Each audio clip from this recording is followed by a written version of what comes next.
to thank everybody for tuning in, and I want to also welcome my new subscribers. I am not a doctor. I haven't been brainwashed to poison people. I don't make money off of sick people, and I don't make people sick in order to make money. In other words, everything I'm saying is my opinion and my opinion only, and it is really up to you to put your own pieces together and hopefully give me some feedback, because I love being wrong. I love to be wrong. When I am wrong, I am happy because I am getting somebody else to correct me and forward to me information I may have been missing. So never ever assume that I am doing this trying to be right. I am simply an intuitive person, and I always had an issue in my life when I wasn't able to ask anybody any questions. It's been a huge issue in my early childhood where I was always a few steps ahead, if I may say so, and was bored with society overall because I always had a lot of questions. So that's why I'm always I'm not doing what other people do. I am always interested in what other people have been missing, and I hope that you guys also will alert me if there's something I have been missing. Now, a lot of these videos that are out there about Sebastian Rogers and Katie Proudfoot are simply pathetic, and it seems to me that every single person is riding on a train where you see, okay, first of all, my other YouTube channel was demonetized. It has 100,000 subscribers, and that's why I also stopped posting on the channel. And trust me, I know the game. The longer, the more, it doesn't go by views, but it goes by watch hours. So the more hours people are watching a video channel, the more money the channel is making. So this is why so many people invite a panel of just shit talkers and discuss the Sebastian Rogers case for 2.5, sometimes 4 hours, because they see how much money is coming in. And I am all for people making money, but what I am not for is people wasting other people's time and sidetracking, because the bottom line is that, okay, I'm using Peter Hyatt as an example. Again, I believe he botched the first analysis, and a lot of people follow him, and he got sidetracked to how bad of a guy Chris Proudfoot is, which he actually is. He is 100% correct about that. But the bottom line is that we need to not overlook the early interviews Katie Proudfoot gave us, because she gave us a lot of hints. And you will also see Chris Proudfoot is talking about Sebastian Rogers in the past. There are many indicators other than those particular ones that indicate that Chris Proudfoot has knowledge that Sebastian Rogers is no longer alive. And I know Doc, the bounty hunter, is now on this case, so to speak. You know, a couple of years ago he was trying to get into the Gabby Petito case. I'm not sure if his television show was cancelled or what happened there, but obviously a lot of people are jumping on the bandwagons, and be very, very careful what you spend your time on. The best thing you can really do is to analyze, or read my analysis maybe, on that I have pinned on my Firetown Twitter account. And by the way, I will continue to call it Twitter. It was Twitter when I signed up, so forget this X crap. And do also your due diligence. Do your own research. Share what I have already put together, I think 6 months ago, and do it with a comment. Do it with a comment of agreement or disagreement, but be more specific. Encourage people around you to really get facts together and stick to them. So, you know, a lot of people, they mean well, but they tell me, okay, check out this video, and it's like 4.5 hours long. And yeah, they're talking about this and that. No, you have to be... Listen, I understand that the P. Diddy case, for example, it's sort of entertaining to me, because I have once you know, I knew a bit about that. You know what, I didn't know, I never really know the details necessarily, but I sort of let my intuition guide me towards a path where I get more real information, and I don't get starstruck. It's simply that it's interesting for me to see this house of cards crumble. I understand how easy it is sometimes, especially at night, where I get myself into certain video channels and get sort of, it's cheap entertainment, people.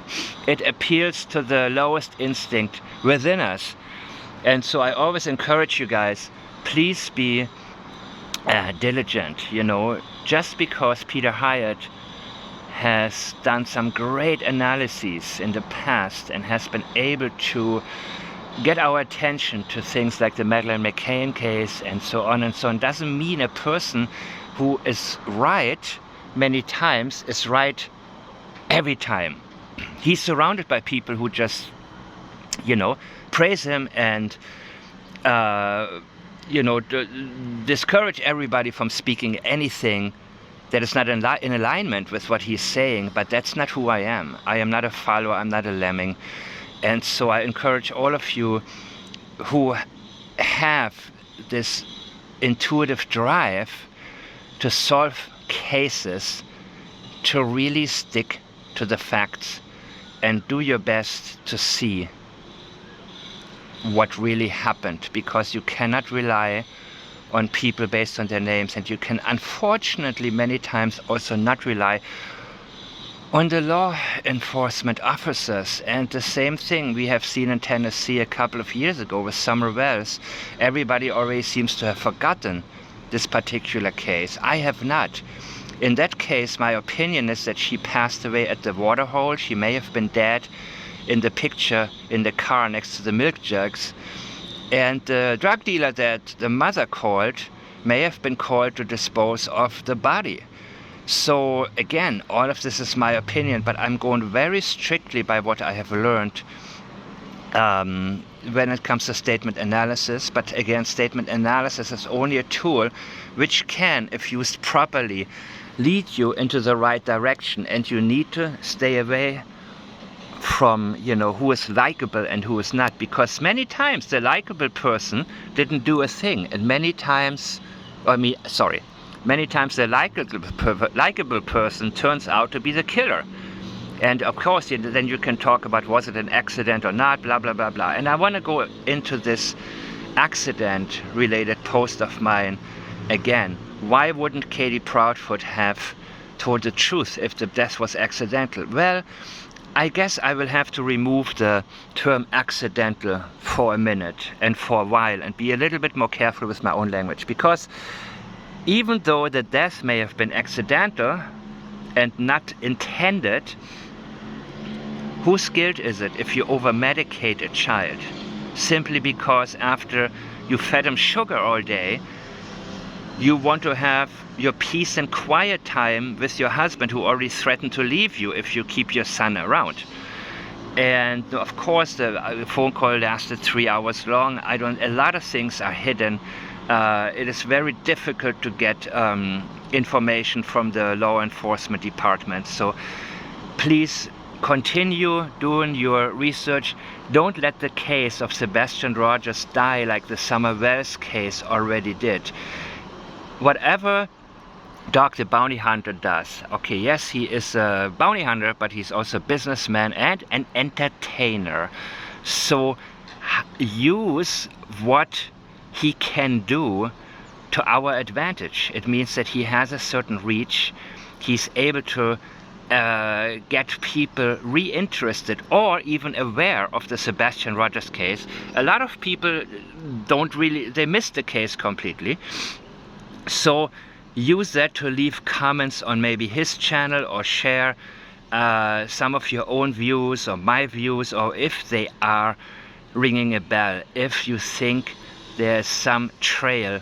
Don't also rely on a dog handler who hasn't even examined the Bowersox's cars. That's what I would have done.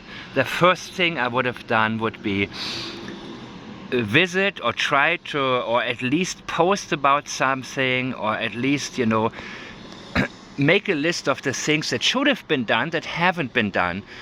And even if it's too late, I think the first thing they should have done, especially considering the 3 a.m. car pulling up, they should have examined the trunks of the cars, not only of the Proudfoots, but also of the Bauerzeuxes. They should have taken the dogs there.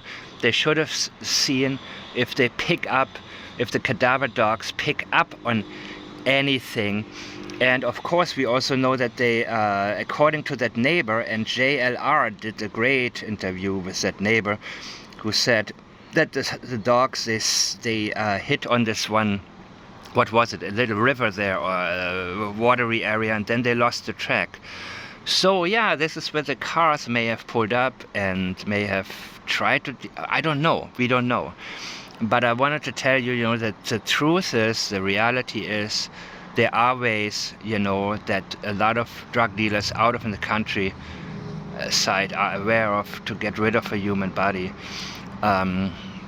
We sure hope that closure will come, that at least we will know what happened, but just because they cannot find a body, we cannot give up on this investigation, and there needs to be more pressure put on the law enforcement, on the Proudfoots, and especially Katie and Chris. Chris may crack one day. He may. I doubt Katie ever will. I think she is highly intuitive and has, you know, she grew up with a lot of problems. She grew up in a very sociopathic family, if I may say so, pattern-wise. But her IQ is probably in the top, for sure, I would say in the top 1%. And so sociopaths often take on the act of the beaten wife, and I can tell you from my experience and from my observations, she is not the victim, she is the manipulator, and Chris Proudfoot is just a big puppet on a string.